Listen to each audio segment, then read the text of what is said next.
I had just grabbed my keys from the counter when my daughter appeared, eyes wide, hands trembling slightly. "Mom," she said urgently, holding out her hand. "Don't drive today, please." I laughed softly at her seriousness. "Don't drive? It's just the grocery store. What could possibly happen?" Her lips pressed together and I noticed the pale fear in her eyes. "Just don't, please. I don't want anything to happen to you." I hesitated, a flicker of unease running through me. My daughter wasn't the type to overreact. She was cautious, level-headed, and rarely dramatic. But her tone today carried a weight I couldn't ignore. Reluctantly, I set the keys down. Later that afternoon, I heard the news. The accident. A car had crashed along the highway near our neighborhood. The brakes had failed. I felt my stomach drop, heart hammering in my chest. My mind raced through the possibilities. Why now? Why here? When my daughter rushed in, face pale, tears in her eyes, she didn't need to say anything. The terror, the urgency, the way she clutched my hands, it all told me everything. She had known, she had tried to protect me. It was then that the thought hit me, sharp and cold. This wasn't an accident. Someone had tampered with the brakes, and someone close, someone who stood to gain everything if I were gone, was behind it. I felt a chill run down my spine as the pieces began to fall into place. My own life had been threatened, and the mystery of who had tried to kill me and why was only just beginning. That evening, I couldn't sleep. The sound of the wind rattling the windows felt louder than usual, sharper somehow, and every creak of the floorboards made my heart skip a beat. My daughter sat beside me holding my hand, her face pale in the dim light of the living room. "Mom, I saw him, my brother-in-law," she whispered, barely audible. "He was fiddling with the car last week when he thought no one was looking. I swear I saw him near the brakes. I didn't know what to do, but I had a bad feeling." A cold shock ran through me. My daughter had always been protective, yes, but this was beyond fear.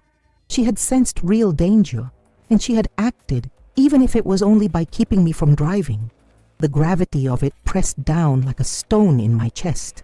I thought about my husband, who had passed years ago, leaving the inheritance that now hung in the balance. And then my daughter's words sank fully. My son-in-law, the man who smiled so sweetly at family gatherings, who charmed everyone in the room, was capable of murder to secure it all.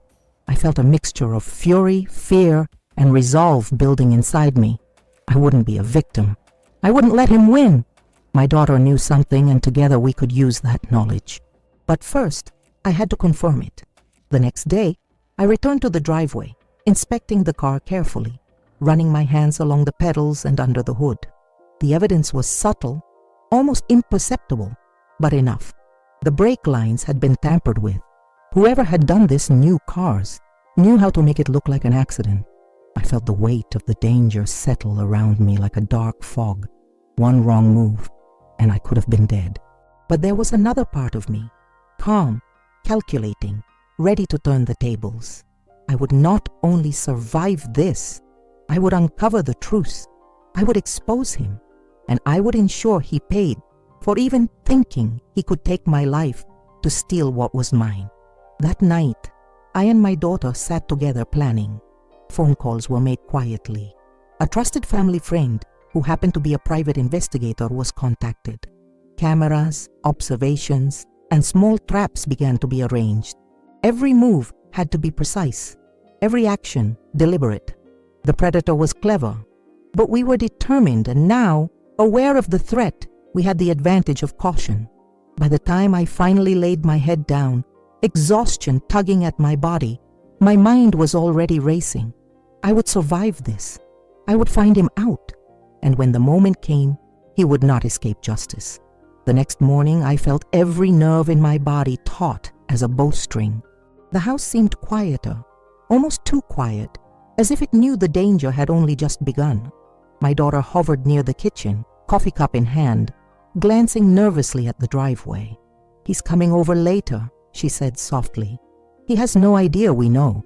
I nodded, my mind already running through possibilities. The son-in-law had always been charming, affable, The type of man everyone underestimated because he smiled too easily and laughed too much. But beneath that facade lay a predator, clever and patient, willing to risk murder for money. And now, thanks to my daughter's vigilance, we were one step ahead.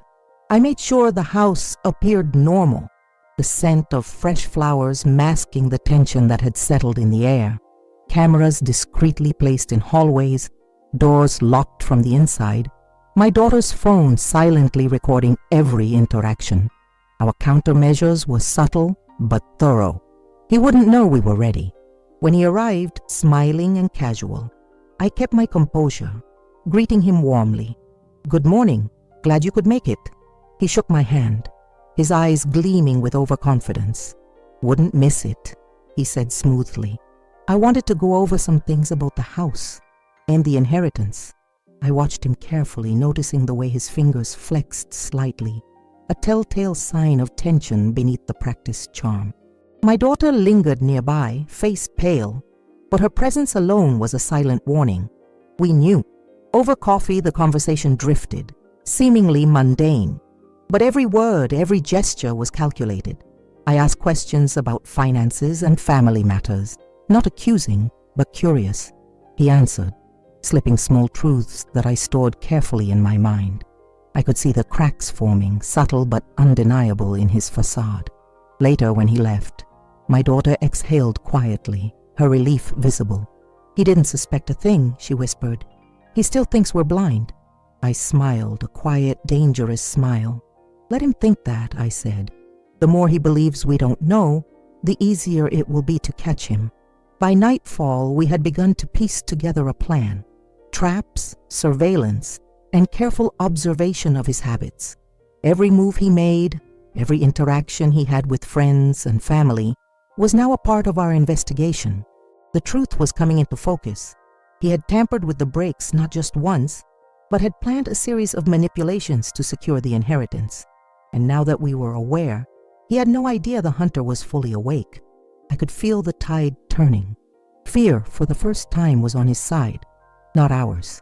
As I finally lay down to sleep, the adrenaline slowly ebbing, I knew one thing with certainty. He had underestimated two things: my daughter's courage and my resolve. That mistake would be his undoing. The following morning, the house felt tense, alive with anticipation. Every creak of the floorboards, every rustle of leaves outside seemed amplified. My daughter and I were already in the living room reviewing the footage from the discreet cameras we had set up the day before. Every glance, every small movement from the driveway to the doors had been recorded. Nothing would escape our attention. When he arrived, smiling that same practiced smile, my pulse quickened, not with fear, but with controlled focus. I greeted him warmly, masking every ounce of suspicion. My daughter hovered in the background, a quiet sentinel, eyes sharp, ready. We chatted casually at first, about mundane family matters and the weather, but I steered the conversation toward cars and maintenance, subtle but pointed. "It's so strange," I said lightly, "how little people check their brakes. Accidents can happen so easily, don't you think?" His face twitched slightly, a fleeting expression of guilt masked almost immediately by his charm. He laughed nervously. "Yes, of course. Safety first, always." I poured myself more tea, savoring the moment, letting the silence grow just long enough to be uncomfortable. Then casually, I mentioned a friend who had recently had brake issues, describing them in detail. His hand tightened around his cup, and I knew. He had recognized the description as his own sabotage. Later, when he left, I and my daughter exchanged a look, one of silent triumph. "He knows we're watching," I whispered. "He can't make another move without risking exposure." The next few days were tense. We documented everything, every suspicious action, every small maneuver he attempted. Each day, the pieces of the puzzle fell into place. Tampered brake lines, subtle threats disguised as casual comments, and moments of manipulation intended to intimidate. We began preparing the evidence to confront him directly, ensuring there would be no chance for denial. One evening, my daughter came to me, eyes wide. "Mom, I think he's planning something bigger, something more direct. He's getting desperate. I nodded, feeling the sharp edge of fear but not panic. Desperation made him predictable. Good, I said calmly. The more reckless he becomes, the easier it will be to catch him. We need to be ready for whatever comes next. By nightfall, the house was quiet. The lights dimmed, but the air buzzed with anticipation. Every corner, every shadow, every sound was part of the unfolding plan. We were no longer merely defending ourselves. We were on the offensive, ready to expose him, to protect ourselves, and to ensure that his greed and malice would never succeed. And in that quiet, tense darkness, I felt a fierce satisfaction. The predator who had thought he could act undetected had finally met his match. The next morning, the atmosphere in the house was electric, almost oppressive with anticipation. Every sound felt amplified. The hum of the refrigerator, the creak of the floorboards, even the distant murmur of cars on the street. My daughter and I moved carefully, reviewing our plan one last time. Cameras, discreet alarms, and the private investigator's observations were all in place. We were ready. When he arrived, his usual confident smile was slightly off, the cracks in his composure beginning to show. He greeted us, and I returned the gesture calmly, masking every ounce of suspicion. My daughter lingered near the doorway, silent but alert, watching him closely. We began casual conversation, letting him feel comfortable, letting him underestimate us, as he always did. Then I asked a pointed question casually. Did you notice anything unusual about the car last week? The brakes, maybe? His eyes flickered. A subtle moment of panic, quickly replaced by his usual charm. Brakes? No, nothing unusual, he said, too quickly, too firmly. I leaned forward slightly, voice calm but carrying an edge. Funny, I said, because I've seen some unusual activity around it. Someone who knew the brakes well enough to tamper with them. Dangerous, don't you think? He stiffened. My daughter's hand found mine under the table, squeezing gently, solid, reassuring. The tension in the room was palpable, electric. I let a moment of silence stretch, letting it settle over him, and then, carefully, I revealed the evidence. Camera footage, witness accounts, and observations from our private investigator, all laid out like pieces of a puzzle he could no longer deny. His confident smile faltered, replaced with panic. That's impossible, he stammered. I shook my head slowly. Not impossible, just foolish of you to underestimate us, and reckless. You tried to kill me to claim an inheritance that wasn't yours, and now you're exposed. My daughter stood beside me, her face pale but resolute. We won't let him hurt you, Mom. Not now, not ever, she said firmly. For a long moment he said nothing. The weight of the evidence pressed on him, the reality of exposure and legal consequences settling in. His arrogance, his charm, his manipulations, they crumbled, leaving only fear and realization. By the time he left the house, he knew he had lost. The predator who had thought he could act undetected had been outmaneuvered completely. We had protected ourselves, reclaimed our safety, and ensured that justice would follow. That night I sat in the living room, the faint scent of lavender and vanilla surrounding me. My daughter beside me, hands clasped. The house felt alive again, secure, and full of quiet victory. We had survived, yes, but more importantly, we had taken control, turned the tables, and ensured that no one would threaten our lives or our family again. The morning after the confrontation, the house felt different, lighter, safer, almost like it was breathing again. My daughter and I moved through the rooms together, checking locks, making sure everything was in order, but there was a sense of calm that had nothing to do with routine. The danger had passed, and yet the victory felt sweeter because we had faced it head on. My daughter poured coffee, her hands shaking slightly but her eyes bright. Mom, I can't believe we did it, she said softly. I was so scared. I reached across the counter and took her hand, squeezing it firmly. I know, honey. I know. But you were brave. You saw the danger and acted. You saved my life. We saved ourselves. We spent the morning going over the evidence again, just to make sure nothing had been overlooked. Each piece was a reminder, not just of the threat, but of how far we had come together. Every photograph, every recorded movement, every witness account, all of it told a story of survival, strategy, and courage. Later, family members began to arrive quietly, offering hugs, comfort, and congratulations. The house buzzed softly with warmth and laughter, a stark contrast to the tension that had gripped it just days before. My daughter leaned against me as my sister smiled knowingly. "You've always been clever, but this was incredible," she said. I laughed softly, a mixture of relief and pride. It wasn't just me, my daughter, our family. We worked together. That's why he underestimated us. He never counted on all of us moving in unison. By evening, I walked through the home, touching familiar surfaces, breathing in the sense of cleanliness and comfort, and I felt something I hadn't felt in a long time, a sense of complete control. The danger had passed, the threat was neutralized, and our lives could finally return to normal. But more than that, I realized something important. Survival wasn't just about avoiding harm. It was about reclaiming power, recognizing loyalty, and trusting the people who truly cared. And in that realization, I felt a deep, unshakable satisfaction. As night fell, I sat in my favorite chair, tea in hand, watching the faint glow of lights in the rooms around me. My daughter came and sat beside me, resting her head on my shoulder. "We're safe now," she whispered. "Yes," I said, wrapping an arm around her. "Safe and stronger than ever. We faced it together, and we won. Never forget that."